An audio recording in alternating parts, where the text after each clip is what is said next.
Hey everyone, welcome. My name is Paulus Krouse, and we are doing an online series called Your Leadership Legacy. And I am very, very excited today because we have a guest on with us that I've been watching over the last year or so. I saw Sina speak at a Gamma function at the LAMP conference last year, and I was also a speaker there. And since then, I've been connected to him on social media and all this kind of stuff. And I've just watched you.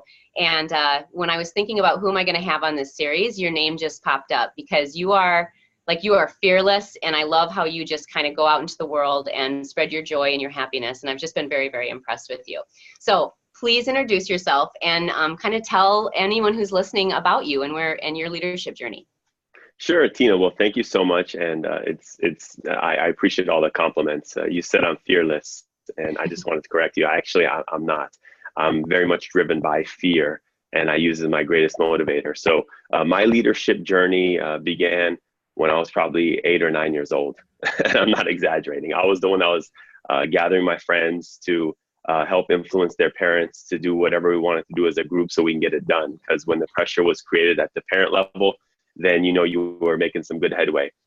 On a professional scale, though, I ventured off into entrepreneurship at the age of 23. I'm 39 now, so for the last 16 years, I've been a full commission earner in the financial services arena, which includes insurance services as well as real estate.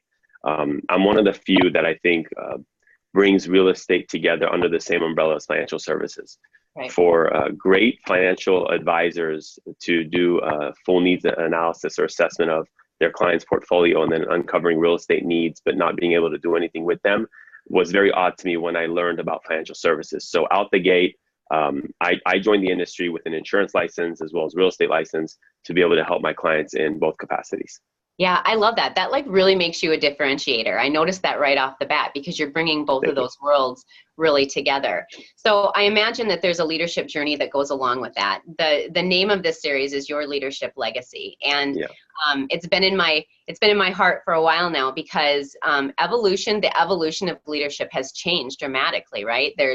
We're like constantly connected. There's change on a constant basis. It's just a different world that we live in, and leadership has evolved in the same way. So talk to me about how you've evolved your leadership over time. Well, for me to consider evolving my leadership over time, it's been mainly due to the influence of those that I've been leading. And it changes depending on the environment that we're currently at. However, in the current era that we're currently experiencing, it's given us a chance to communicate like you and I are right now from two different places immediately, live real-time feedback via video, which in essence has also expanded one's leadership ability to reach a greater mass. So I've definitely evolved. It started off by building a smaller team in financial services back in 2004 or 5 after a couple of years of learning the business myself, bringing a couple of people that are going to help me expand and grow the vision. And as you start to influence other people to become great leaders with you, that snowball effect starts to take sort of a life of its own, which has been a blessing for me to be a part of. And we've just constantly adapted with the change. Right now it's, in my opinion, the millennial era. A lot of people undermine them or try to just go on stereotypes of what their characteristics or label them based on certain work ethic that's falsified. However, they are the most significant, strongest generation to exist. It fires me up because I'm a millennial, and it's just exciting because all my clients and practice was built off of working with those much older than me, specifically baby boomers. My average client when I started in the industry was 72 years old. So I know all about Medicare, long-term care, and gerontology and aging. However, I've been able to connect and build a workforce with those that are in their mid-20s to mid-30s that have really just brought a lot of fire, excitement, and change. Right. So you're like building leaders of leaders, right? Like that's really, when I think about the true definition of leadership and the true definition of a leader, it's the ability to build leaders of leaders. And so I love that you are focusing on the millennials. What does leaving a leadership legacy mean to you? Well, leaving a leadership legacy to me, first of all, I live legacy, and everything that I do is not about the end product when it comes to money or any type of material facts. I always think about the relationships, and all that's going to be left behind is how we're remembered through those relationships, through the impact we made on other individuals, not the assets we were able to accumulate, not all the toys we were able to have, but how we made other people feel, how we left them when we're not around. And leadership legacy to me is creating an impact that allows other people to be inspired to do more than you did for them, for others. Yeah. Yeah. It's a skill set. So how is that skill set of building leaders, or the skill sets that I need as a leader, how has that changed over time? You know, I believe everyone could choose to become a great leader. And I know that we focus on a lot of self-development books of how to be better, how to train our mindset, what habits to put in place. But ultimately, in my opinion, it comes down to sacrifice. And the greatest leaders are going to sacrifice their own gains for the greater good of the team or the mission versus their own short-term, success. And Right. it really just comes down to how much you're willing to do for others to be able to achieve that together. Yeah. So it's not about you anymore. I think old school leadership, it probably was about you. And now moving forward, it's really easy for people, in a leadership position to get lost and get stuck. So I don't know if you know kind of what I mean when I say that, but life is moving fast. There's a lot going on. We are busy, busy, busy. There's information coming at us in all directions. And so it's really, really easy, whether you have a title as a leader or not, when we even talk about self-leadership, it's really, really easy to get stuck. So what do you do as a leader of leaders to help your team move through that getting stuck? I've been very fortunate because if I have been stuck, I've done everything in my power to not let it slow me down or really be the factor that I've been focused on. And one of the attributes that I give to preventing being in that scenario is listening to your people. It's very important that, I ask myself a few questions every single day. One is, would I follow me? Would you follow you? You got to ask yourself that question. In other words, if you were to replicate your impact, would that be better for the organization? Would it be stagnant or would it be negative? And we got to be honest with ourselves. So, would you follow you?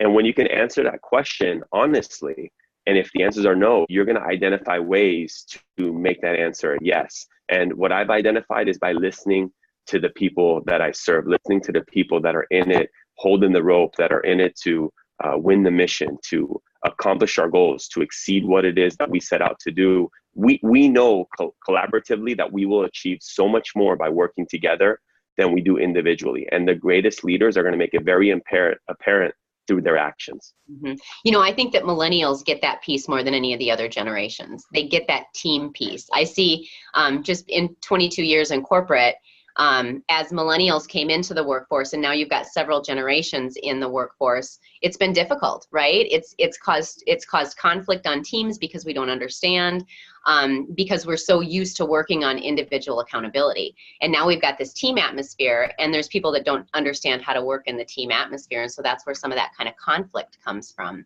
So what I love about what you're doing is you're really building that millennial base, which is all about teams, and then everybody kind of can really create more. So part of the title of this series is creating an unstoppable team.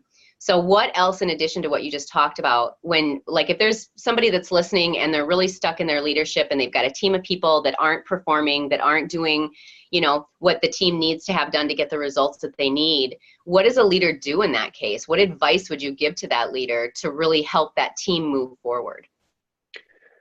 These are awesome questions, Tina. And I do want to make it very clear, though we work and my focus is partnering up with the millennial generation, we welcome and have all different age groups part of our company, especially the real estate division. There is a lot of old school success in that industry that we still utilize and need to learn from. So we never stop learning and welcome that. I do want to touch base on why it is the millennials have so much more of a welcoming to this team approach or team environment. And my assessment has been that many of them have not been welcomed to the workforce like their previous generations. They've kind of been brought in with already a negative stigma or this expectation that they're selfish or expect to have what we call microwave mindset, wanting things right away instantly. And those that don't believe in those stereotypes that are millennials have learned to gravitate, coming together, pulling together, and recognizing the strength in numbers. So I do just want to share that with you. I'm the founder of the Millennials Leadership Network, which is exactly for this purpose. You can learn more about the organization at millennialslead.com. It's bringing together millennials all over the globe that have one another's back, that want to be a connection, that want to be a mentor, and help elevate the skill set and leadership that's available to the workforce for this generation. That's amazing. Now, you mentioned the question, the original question you said was, yeah, what do we do as a leader if we feel that our team is stuck or not elevating to exceeding the goals that are put at hand? And I'll tell you the greatest way to break that, I guess, routine or that challenge or that barrier is really to drill down and identify what more you can do, what more you need to do as a leader to provide more value for your team, or identify what more you could do to bring the team together to synergize on one another's talents and be able to provide value to one another. And as a leader, that's our job. That's our responsibility, is to serve their success as a team. And that's what I think the conflict is. Many leaders, they get caught up in the metrics of where they rank amongst their peers, where they rank in their organization, where they rank for their office, for their number. And it's not about the rank amongst the greater good. It's about the rank within your organization. How are we doing as a team compared to ourselves? Yeah, that hierarchy thing, you know, when we talk about old school leadership and stuff like that, hierarchy was just so prevalent in that. And now we talk about leadership, and it doesn't mean that you have to have a title. That's like the biggest thing when I go out and I'm talking to people about leadership. It's like, well, I don't have a title. It doesn't matter. You lead yourself every day.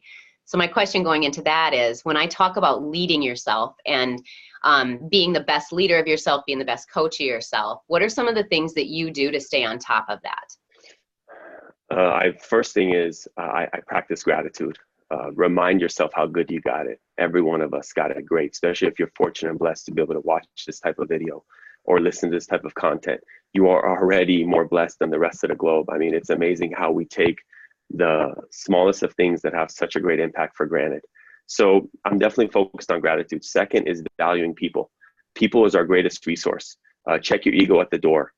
So many individuals, they want to carry what they used to do or how they used to do it or how great they used to be, or, you know, whatever it is that in our own minds we assume or we assess, but have not been able to correlate that through action, through our team. We need to get out that funk. And those are some of the greatest challenges. I think ego is the #1 breaker for some of the good leaders to become great leaders. Yeah, totally hear that. And that's tough. I mean, even in my own journey with being in corporate for 22 years, the ego was tough when I had to really kind of own up to some of the behaviors that I had going on that weren't super healthy and all that kind of stuff. Like, you have to really own what you own and be accountable to that. And when we're living in that rat race, we don't think about those kinds of things. So what is your best part about what's that? What's the best part about? I agree with you. You're right. Yeah. Best part about leadership and the hardest part. The best part about leadership is taking a newbie or someone who is very green, intimidated, scared, and you already see the potential in them that they don't. And through action and time, witnessing their journey, breaking barriers and becoming a greater person and value to society than maybe they even had the impression on being capable of achieving. That's the greatest feeling. Seeing individuals accomplish goals, life goals, personal, professional goals, and being able to witness that as a leader is the greatest feeling. It's priceless. Yeah, definitely. I totally agree. How about the hardest part? The hardest part is seeing failure in some individuals. It's also lonely.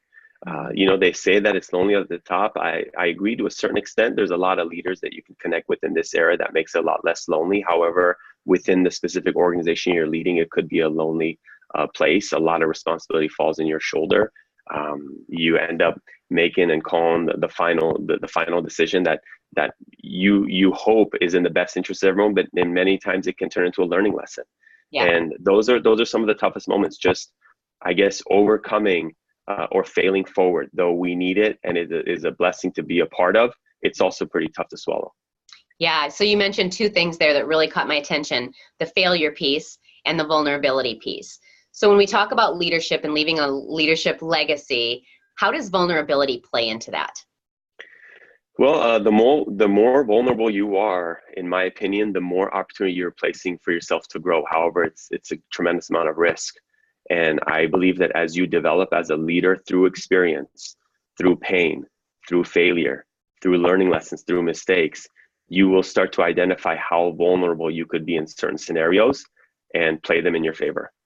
Yeah, I love that. The whole failure thing, I think if we look at the past, sometimes the mentality is if I fail, like that's bad.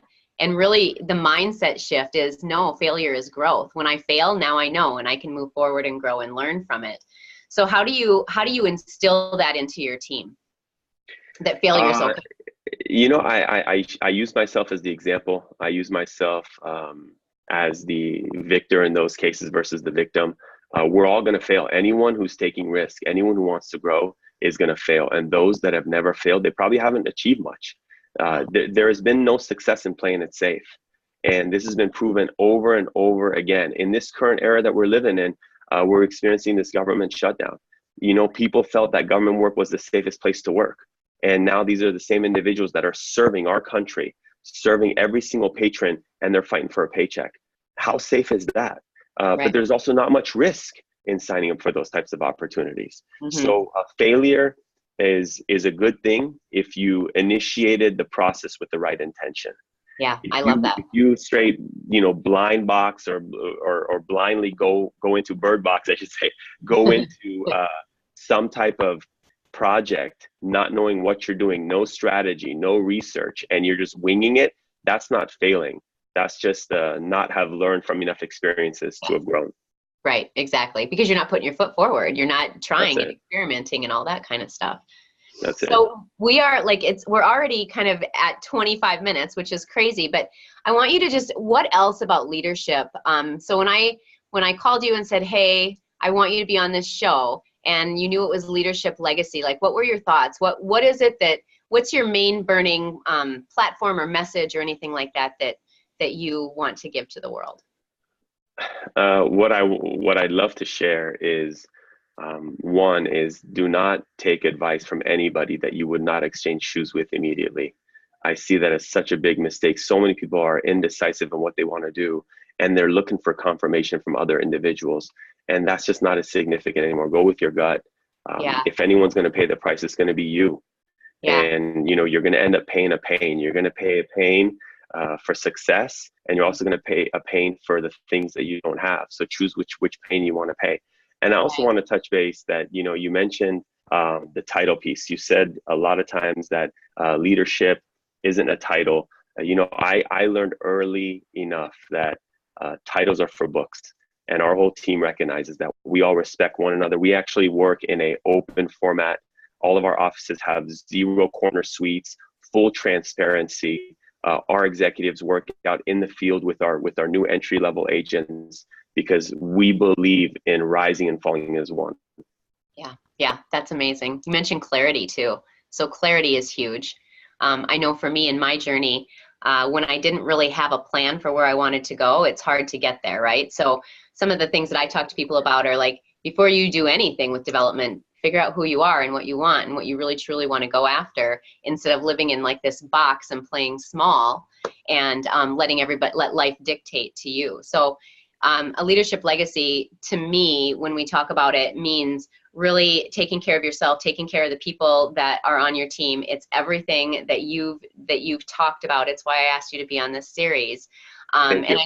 I really, really want to thank you. I think that we've had a great discussion, and I really, really admire how you are out there in the world, just spreading the message and being positive and helping grow and helping rise people up. And so thank you so much for your time.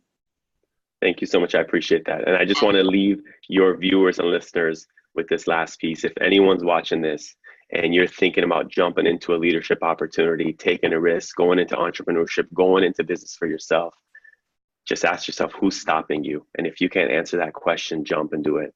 Yeah. If not, what is the saying? If not you, who? If not now, when? Kind of, right? Just life is now. Life is now. Who's stopping you? Who's stopping you? I love that. Thank you so much. Thank you so much. Oh, last piece. If anyone ever wants to reach out to me, if I can just mention where you can find me. Sina Absolutely. Azari on LinkedIn. I know you're probably going to have the name up there, but I'm also on Instagram under CEO Accredited, as well as Facebook. So I look forward to connecting with you, your listeners, and any value I can provide, please reach out. Yeah, amazing. Please definitely connect up with Sina. Yeah, he's all over the place. And when I send stuff out, I'll definitely put all that stuff out there too, so people know where to I find you. appreciate you. All right. You guys be safe. Thank you. You bet. Thank you. Thanks, everyone. We'll talk soon. Bye.